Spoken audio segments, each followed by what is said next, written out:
I'm Dr. Maureen Bell. I come from the University of Wollongong, which is in Australia.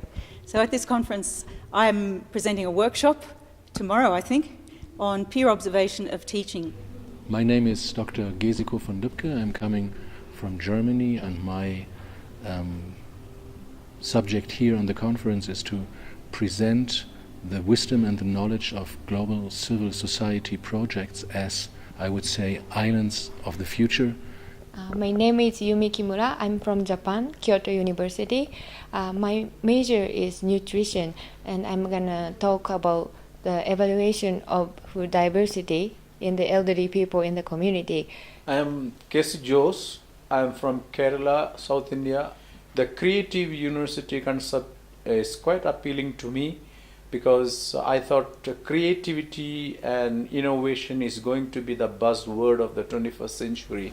My name is Deborah Young, and I'm come from Naropa University from Boulder, Colorado. I presented with two Bhutanese today, Karma Gaufield in the morning, about how counseling and teacher education are actually interrelated.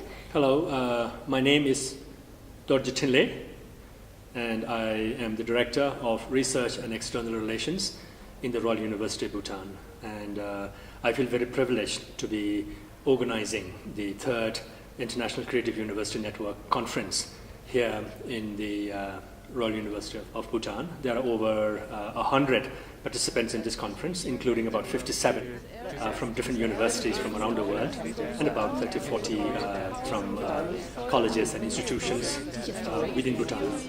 We are so happy that you, in the second conference in Philipp Marburg University in Marburg, Germany, decided that the third International Creative Universities Network Conference should happen here in the Royal University of Bhutan, in Bhutan. The spirit of this conference is that all those who came here and who are here believe that the world can be different.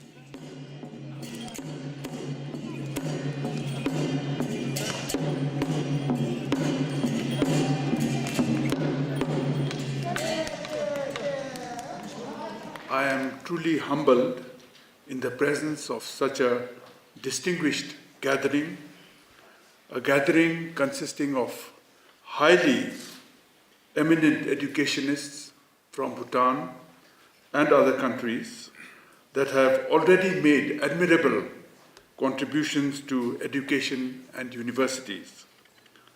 I am confident that we will receive advice and guidance that will take us on the right path.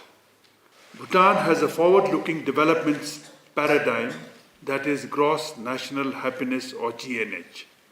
To the best of our knowledge, GNH covers all aspects of what peace-loving human beings desire and should pursue in life. The Bhutanese are a religious people, but even when it comes to religion, in Buddhism, one seeks refuge and calls for dialogue regarding its beliefs and practices. And this enhances deeper understanding, interconnectedness, and ultimately satisfaction and happiness. It is not possible that we come here by accident. Not possible. The winds of karma has blown us together here. When we are here, we could generate the ideas for change, the change that we want, the change that we wish. And that change has to enhance greater well-being and happiness for all beings. I hope, as I was speaking to many of our international participants, that you would explore Bhutan and experience Bhutan outside of the conference and see whether there is any happiness that you can find. For the Bhutanese, I hope because of your interaction with the international participants, this will give you a new perspective to look to Bhutan and the life that we lead through their eyes. This conference is the third, but surely not the last of our Creative University network created in 2012, together with our colleague Michael Peters. We started this iGNHaS as a network of colleagues interested in the notion of engagement, of change, of organizational and institutional learning. So this positive resonance in the field of interdisciplinary academic research, as well as of change agents and action researchers, showed that the time is right to question given paradigms and to go for a new developmental agenda proposed. And we all want to contribute to this new vision of a developmental paradigm promoted by Bhutan to the United Nations as a new and path-creating potential for economies, universities, and societies. Creating an enlightened society in some ways has equivalence to educating for GNH. Way back in late 1970s, our fourth king, then the king, attended a meeting in Havana, Cuba, and he was back coming through Bombay. And as he arrived, he was asked about Bhutan's GDP.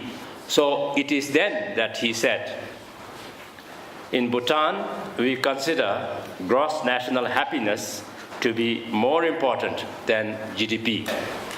The meaning of GNH is very profound. The happiness itself is profound. All beings seek happiness.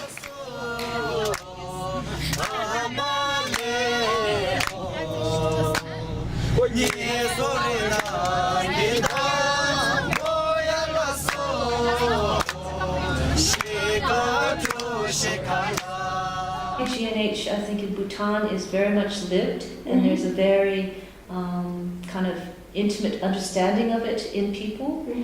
But the linkage to the policy level and to the research and the understanding of how that shapes the development of the country may not be coming off their tongues. But because the country is going through a period of quite rapid social and economic transition, I think it becomes important for everybody to understand what are the implications for themselves and their families, and how is their government, and by extension they themselves, how are they going to shape it? And I think that's particularly relevant as Bhutan has just entered into a democracy, and people will be voting and making decisions on policies.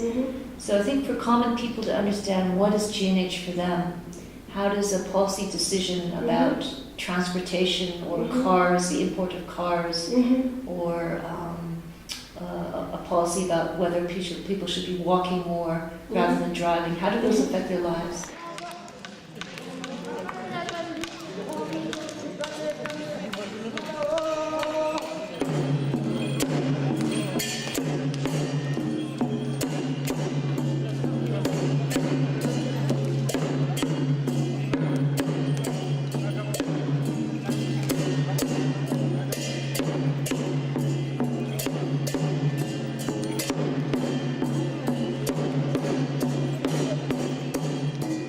We want to bring together all the different streams of interdisciplinary and as well practitioner change debates on the question how change is possible in our time and how paradigm shifts become possible.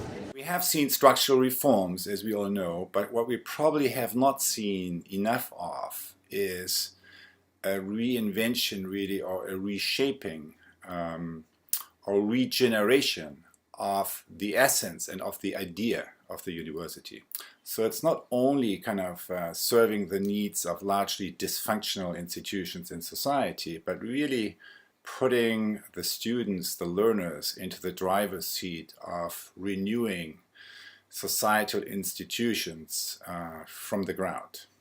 We basically are running our civilizations with a set of institutions of living and working together that's hitting the wall, and that is inviting us to reinvent the core institutions of business, of government, of politics, of democracy, and of course of education.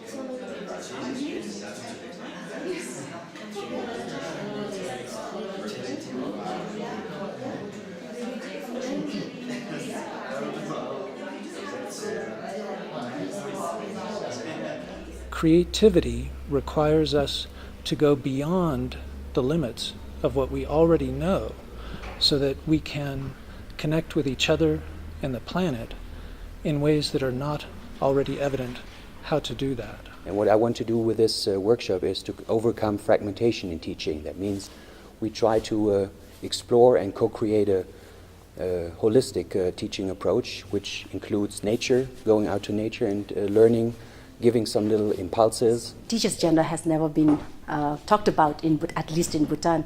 So this presentation, I hope, will bring a lot of awareness about the gender sensitivity within the classroom. I think a lot of higher education, universities, research, for example, is rated on a number of peer-reviewed publications in top journals, and what that often leads to is a kind of direction of scientific inquiry which becomes narrower and narrower and more specialized, and people are afraid to kind of step outside of that box and actually research something that is not, going to lead to a publication in a high-impact journal.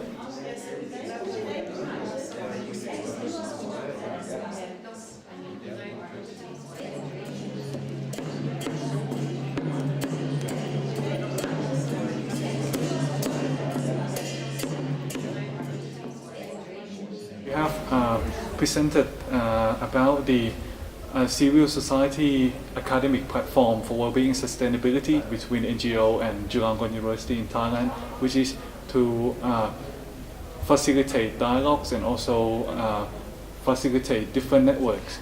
Youth unemployment is a big issue in Bhutan and almost all around the world, and I'm trying to find out how generic skills can help towards employability. Since this conference is about a new kind of university that can evolve, I think that the body can play a major role in getting higher knowledge. It's not just the mind that is involved in knowledge production, but also the body. I'm using the concept of storytelling, and what I want to achieve with that is to make people more aware, more responsible about what they're actually doing while they're managing, to get a greater worldview, but also to be a kind of social sustainability, but also ecological sustainability.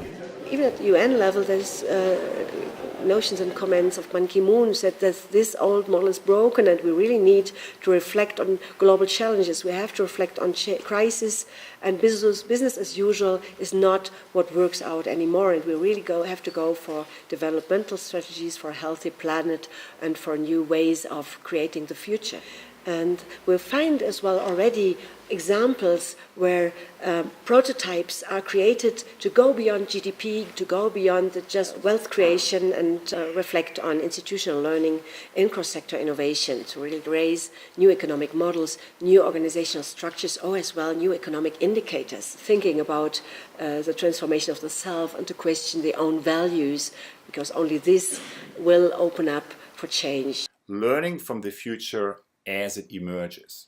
Learning by sensing and actualizing emerging future possibilities. And while learning by reflecting on the past is mainly kind of centering and revolving around your reflective capacities that reside above your neck, sensing and actualizing emerging future possibility requires you to, in addition to this, also access other sources of knowing.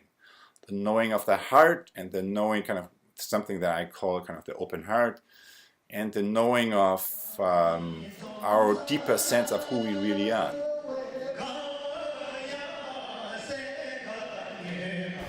Any excellent scholar or researcher or scientist can only be, I think, enhanced by a greater level of self-knowledge of themselves. But is it not possible that we can design education and academic institutions so it deliberately cultivates that coming together of the inner and the outer? And can we produce scientists and researchers who are not only brilliant minds and great technically in their own fields, but also have a deep understanding of themselves and their place in society? And from that, it inspires and enhances what they contribute in their own field.